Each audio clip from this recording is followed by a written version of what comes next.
Hi guys, നമുക്കിന്ന് പുഴമീൻ കറി വെക്കാം. പുഴമീൻ കാണിച്ചു തരാവേ.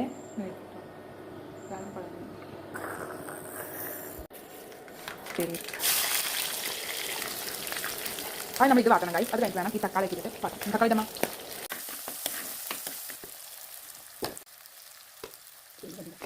ഇട്ട് പറയുക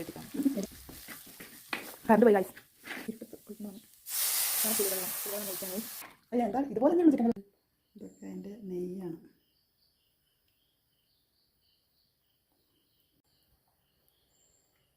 മീനൊക്കെ ഉണ്ട് വെള്ളത്തി. പിന്നെ ഇതാണ് മറ്റേ വയമ്പ്. മീൻ്റെ മുട്ടയാണ് ഗൈസ്. വാ